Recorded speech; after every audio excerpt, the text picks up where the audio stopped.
Hello friends, તો ખીચડીમાં દાળ ચોખા અને પાણીનું માપ કેટલું લેવું, ખીચડી ઢીલી, કડક અને છૂટી કેમ બને છે, ગુજરાતી કઢીને પરફેક્ટ બનાવવા માટે શું કરવું, તો આ બધા જ પ્રશ્નોના જવાબ આ વિડીયોમાં છે જ. તો લોકો આંગળા ચાટીને ખાય તેવી ટેસ્ટમાં બેસ્ટ કઢી ખીચડી બનાવવાની રીત અને એકદમ પરફેક્ટ ટ્રીક આ વિડીયોમાં આપેલી જ છે.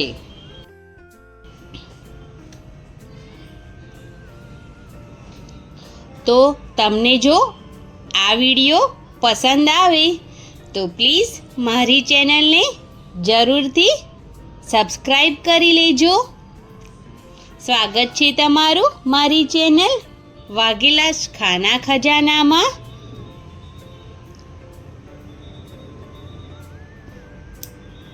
તો ચલો જોઈએ ખીચડી કઢી બનાવવાની રીત.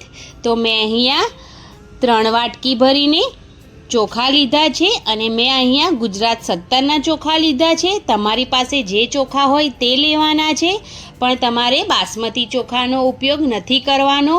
તેની સાથે જે વાટકીથી મેં ચોખા લીધા છે તે જ વાટકીથી 1 વાટકી મસૂરની દાળ લીધી છે અને તેની સાથે 1 વાટકી મગની ફોતરાવાળી દાળ લીધી છે. તમે ગમે તે એક દાળ પણ લઈ શકો છો.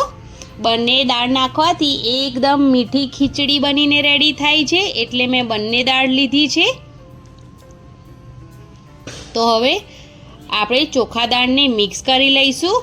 તો 3 વાટકી ચોખા, 1 વાટકી મસૂરની દાળ અને 1 વાટકી ફોતરાવાળી મગની દાળ મિક્સ કરી લઈશું. અને આપણે ચોખા દાળને એકદમ સારી રીતે 3 થી 4 પાણીથી ધોઈ નાખવાના છે, જેથી આપણે ચોખામાં પાવડર કે એવું કંઈક નાખ્યું હોય તો એ પણ એકદમ સારી રીતે ધોવાઈ જાય. પણ જો તમારે વધારે ખીચડી ના બનાવવી હોય તો તમે આવી રીતે મિક્સ કરી અને 1 વાટકી બનાવવા જેટલી ચોખા દાળ કાઢી અને બીજું જે વધે તેને એરટાઇટ કન્ટેનરમાં બંધ કરીને મૂકી દઈ શકો છો એકસાથે મિક્સ કરીને. તો હવે તેની અંદર પાણી રેડીને 3 થી 4 વાર આપણે એકદમ સરસ ચોખા દાળને ધોઈ નાખવાના છે, જ્યાં સુધી એકદમ ચોખ્ખું પાણી નીકળે નહીં ત્યાં સુધી. એકદમ ડોળું પાણી નીકળે છે, તમે જોઈ શકો છો. તો એકદમ ચોખ્ખું પાણી ના નીકળે ત્યાં સુધી 3 થી 4 વાર આપણે ચોખા દાળને એકદમ સારી રીતે ધોઈ નાખીશું. તો એકદમ સરસ ચોખા દાળને મેં 3 થી 4 પાણીએ ધોઈ નાખ્યા છે. તો ચલો હવે ખીચડી બનાવીએ. તો તેના માટે મેં કુકરમાં 3 ચમચી તેલ નાખી દીધું છે. તમે ઘી પણ નાખી શકો છો. મારા બાળકોને ઘી પસંદ નથી એટલે હું તેલથી બનાવી રહી છું. અડધી ચમચી જીરું નાખી દીધું છે. જીરું થોડું તતડી જવા દેવાનું. ત્યાર પછી મેં અહીંયા 3 લવિંગ નાખ્યા છે. 2 તીખા લીલા મરચાં નાખ્યા છે, એટલે જે આ ખીચડી છે એ આપણને ખાવામાં એકદમ મોડી ના લાગે. મીઠા લીમડાના પાન નાખ્યા છે અને ચપટી હિંગ નાખી છે ટેસ્ટ માટે. એકદમ ખીચડી મોડી ના લાગે એના માટે આપણે લીલા મરચાં જરૂરથી નાખવાના, જેથી એકદમ સરસ ખીચડી લાગે. હવે ચોખા દાળ જે ધોઈને રાખ્યા છે તેને એડ કરી દઈશું અને તેને 2 મિનિટ જેવું એકદમ સારી રીતે મિક્સ થવા દઈશું. અડધી ચમચી હળદર નાખી છે અને સ્વાદ પ્રમાણે મીઠું નાખ્યું છે. મેં અહીંયા તમે ચમચીથી ગણો તો 2 ચમચી ભરીને મીઠું નાખ્યું છે, પણ તમે સ્વાદ પ્રમાણે વધારે ઓછું કરી શકો છો. હવે તેને પણ એકદમ સારી રીતે મિક્સ કરી લઈશું. અને આપણે જેટલા ચોખા લઈએ તેનાથી 3 ગણું પાણી લેવાનું છે. તમે 1 વાટકી ચોખા લો તો 3 વાટકી પાણી લેવાનું છે તમારે. તો મેં અહીંયા 3 વાટકી ચોખા લીધા છે, એટલે હું 9 વાટકી પાણી નાખીશ.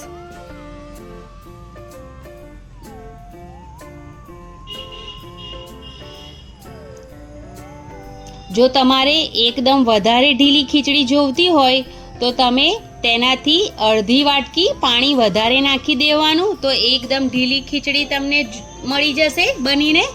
અને જો તમારે થોડી છૂટી ખીચડી રાખવી હોય તો જેટલું મેં તમને બતાવ્યું તેટલું 3 ગણું પાણી એડ કરવાનું. જેટલા ચોખા લો તો તમારી ખીચડી એકદમ સરસ છૂટી બનીને રેડી થશે.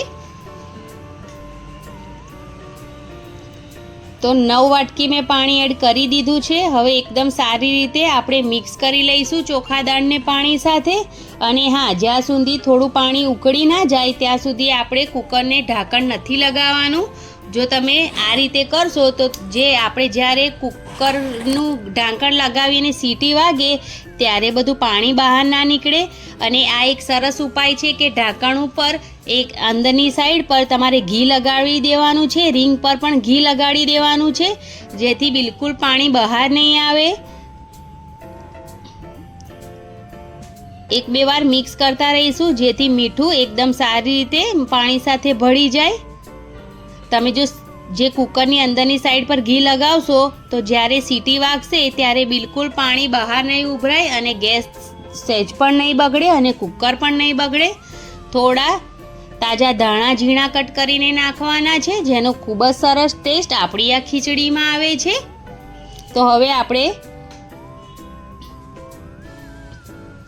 એકદમ સરસ થોડું ઉકળી પણ ગયું છે તો કુકરનું ઢાંકણ લગાવી દઈશું અને આપણે 2 સીટી લગાડી દઈશું. 2 સીટીમાં એકદમ સરસ ખીચડી બનીને રેડી થાય છે. જ્યાં સુધી સીટીની હવા ના નીકળે ત્યાં સુધી 2 સીટી પછી ખોલવાનું નહીં. તો તમે જુઓ કે સીટી વાગે છે પણ બિલકુલ પાણી બહાર નથી નીકળતું. તો તમે પણ આ ટ્રીક જરૂરથી અપનાવજો. તો ચલો હવે કઢી બનાવી લઈએ. તો મેં અહીંયા 2 પોટલી છાશ લીધી છે. તમે કઢી દહીંથી પણ બનાવી શકો છો. હું અહીંયા છાશથી બનાવી રહી છું. તો મેં થોડી છાશ મિક્સર જારમાં નાખી દીધી છે, 2 વાટકી જેટલી. અને તેની અંદર 4 થી 5 ચમચી ચણાનો લોટ અને સ્વાદ પ્રમાણે મીઠું નાખ્યું છે. અને આદુ અને લીલા તીખા મરચાંની પેસ્ટ પણ નાખી દીધી છે. તમે આ રીતે મિક્સરમાં લીલા મરચાં અને મીઠું બધુંને એકદમ સરસ રીતે પીસી દેશો તો આપણી કઢી એકદમ સરસ બનશે. અને બધી જ છાશમાં એકદમ સરસ તીખાશ ને મીઠું પણ ભળી જશે. તો તમે પણ આ જ રીતે કરજો. અને જો તમે દહીં વાપરવાના હોય તો દહીંને મિક્સર જારમાં નાખી અને મીઠું ને બધું તેની સાથે જ નાખી અને તેને પીસી લેવાનું. અને તેનાથી વધારે 2 ગણું પાણી નાખવાનું. તો એકદમ સરસ આપણે છાશમાં ચણા અને લોટને બધાને મિક્સ કરી દીધું છે. તો ચલો હવે વઘાર કરી લઈએ. તો મેં 3 ચમચી તેલ કઢાઈમાં નાખી દીધું છે અને તેની સાથે અડધી ચમચી જીરું નાખ્યું છે. જીરુંને થોડું તતડવા દઈશું. તમે તેલની અંદર થોડું ઘી પણ નાખી શકો છો તમને પસંદ હોય તો. અડધી ચમચી રાઈ નાખી છે. રાઈ તમને પસંદ ના હોય તો તમે સ્કીપ પણ કરી શકો છો. અને 5 થી 7 મેથીના દાણા નાખ્યા છે. તે તમે ચોક્કસ નાખજો કારણ કે તેનો ટેસ્ટ આપણી આ કઢીમાં ખૂબ જ સરસ આવે છે. 2 લાલ આખા મરચાં અને 3 લવિંગ અને 1 તજનો ટુકડો નાખ્યો છે અને 1 ચપટી જેટલી હિંગ નાખી છે. તો આ બધી વસ્તુને એકદમ સારી રીતે મિક્સ કરી લઈશું.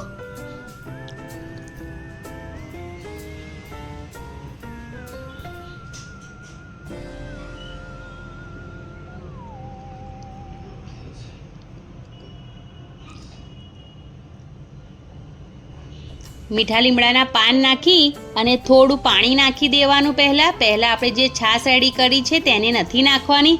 તમે આ રીતે થોડું પાણી નાખી અને તેને મિક્સ કરશો તો તમે જ્યારે પણ દહીં કે છાશની કઢી બનાવશો તો તમારી જે કઢી છે બિલકુલ નહીં ફાટે. એટલા માટે પહેલાં થોડું પાણી નાખી અને થોડું ઉકળી જાય પાણી ત્યાર પછી જે મિક્સર આપણે તૈયાર કર્યું છે છાશનું તેને એડ કરવાનું છે. અને તમને જેટલા પ્રમાણમાં કઢી જોઈતી હોય એટલા પ્રમાણમાં પાણી પણ એડ કરવાનું છે. મેં અહીંયા 1 વાટકી જેટલું પાણી એડ કર્યું છે.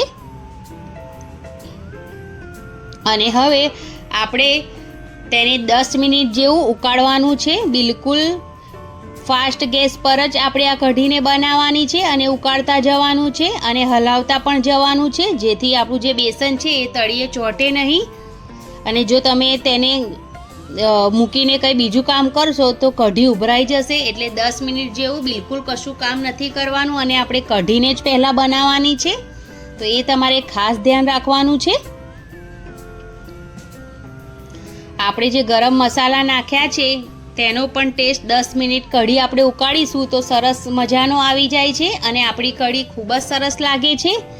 તમને જો મીઠી કઢી પસંદ હોય તો તમે અત્યારે થોડી ખાંડ અથવા તો ગોળ પણ એડ કરી શકો છો. મેં નથી કર્યો કેમ કે મારે મીઠી કઢી અમારા ઘરમાં કોઈને પસંદ નથી, એટલે મેં ગોળ કે ખાંડ એડ નથી કરી. પણ તો તમને જો મીઠી કઢી પસંદ હોય તો તમે ગોળ કે ખાંડ પણ એડ કરી શકો છો. એકદમ સારી રીતે હલાવતા એકદમ સરસ 10 મિનિટ જેવું ઉકાળી લેવાનું છે આપણે આ કઢીને, જેથી બેસન પણ એકદમ સરસ કૂક થઈ જાય અને આપણી કઢી પણ એકદમ સરસ રેડી થઈ જાય. તો તમે જોઈ શકો છો કે એકદમ સરસ થોડી ગાઢી આપણી કઢી પણ થઈ ગઈ છે. જેટલું તમે વધારે ઉકાળશો એટલી કઢી આપણી જાડી થતી જશે અને જેમ થોડી ઠંડી થશે ત્યારે પણ થોડી જાડી થશે જ આ કઢી.